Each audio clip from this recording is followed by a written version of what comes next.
গল্পের নাম শেষ পর্যন্ত তুমি। রাত তখন প্রায় 11টা। শহরের ব্যস্ততা ধীরে ধীরে নিঃশব্দে মিলিয়ে যাচ্ছে। রাস্তার বাতিগুলো এক একটা হলুদ আলো ছড়িয়ে দাঁড়িয়ে আছে, যেন কেউ অপেক্ষা করছে কারো জন্য। নীল তার বাইকটা রাস্তার পাশে থামিয়ে পরিচিত সেই চায়ের দোকানে বসলো। প্রতিদিনের মতোই এক কাপ চা আর নিজের সাথে কিছু সময়। সেদিনই প্রথম দেখা। মেয়েটা চুপচাপ একটা বেঞ্চে বসেছিল। সাদা সেলোয়ার কামিজ, খোলা চুল, চোখে যেন হাজারটা না বলা গল্প। তার নাম ছিল তাসনোভা। এটা নীল পরে জেনেছিল। প্রথম দিন শুধু তাকানো, দ্বিতীয় দিন হালকা হাসি, তৃতীয় দিন চা খাবে, এই এক লাইনের কথায় শুরু। ধীরে ধীরে তাদের কথা বাড়তে লাগলো। চায়ের কাপ বদলালো, কিন্তু সময় থামেনি।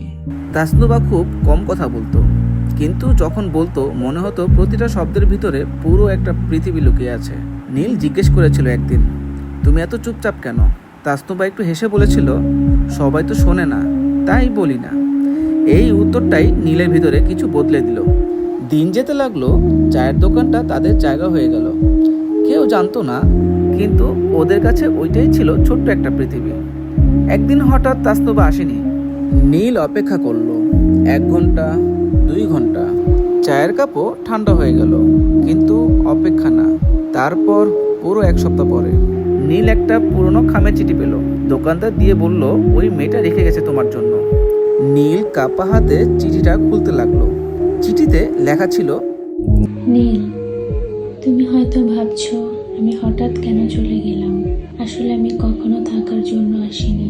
আমার জীবনের সময় খুব কম। আমি অসুস্থ অনেক দিন ধরে। ডাক্তার বলেছে সময় হাতে খুব বেশি নেই। তাই ভাবছিলাম কাউকে নিজের সাথে জড়িয়ে ফেলবো না, কিন্তু তুমি এলে আর সব হিসাব গুলিয়ে গেল।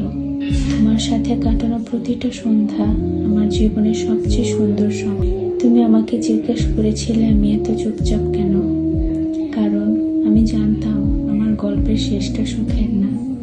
আমি চলে যাচ্ছি চিকিৎসার জন্য, হয়তো ফিরে আসবো, হয়তো না।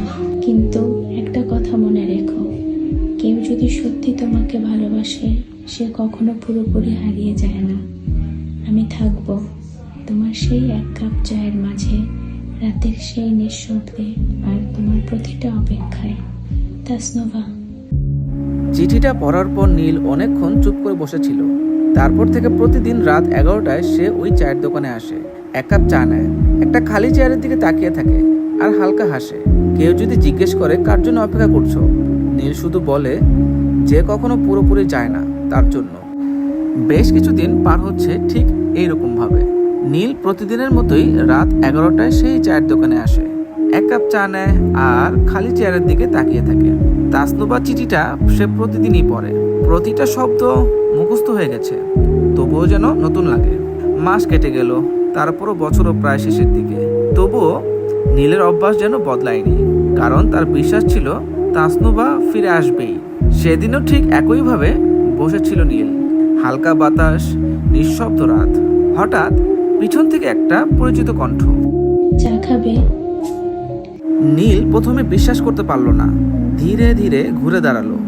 এ কি, সামনে তো তাসনোভা, একদম আগের মতো, কিন্তু চোখে এবার ক্লান্তির বদলে আলো। নীলের হাত কাঁপছিল, গলাটাও শুকিয়ে গিয়েছিল। তুমি তুমি সত্যি এখানে? তারপর তাসনোভা একটু হেসে বলল, হ্যাঁ, আমি ফিরে এসেছি পুরোপুরি।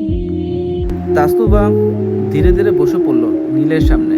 তারপর বলতে শুরু করলো, চিকিৎসা অনেক কঠিন ছিল। অনেক সময় মনে হয়েছে পারবো না, কিন্তু একটা জিনিস আমাকে বাঁচিয়ে রেখেছিল, তুমি। আমি ভাবতাম কেউ একজন আমার জন্য অপেক্ষা করছে, আর আমি ফিরে না এলে সে প্রতিদিন ওই খালি চেয়ারের দিকে তাকিয়ে থাকবে। নীলের চোখ একটু একটু করে ভিজতে শুরু করলো।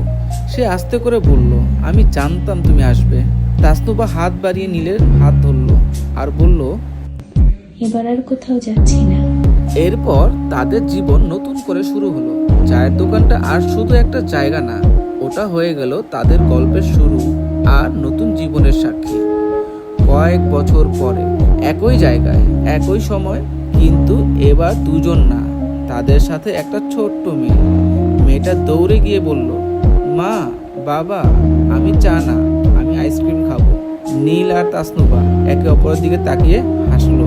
তাসনুবা আস্তে করে বলল, দেখেছো, শেষটা এত সুন্দরও হতে পারে। নীল তাসনুবার হাত শক্ত করে ধরে বলল, শেষ না, এটা তো শুরু।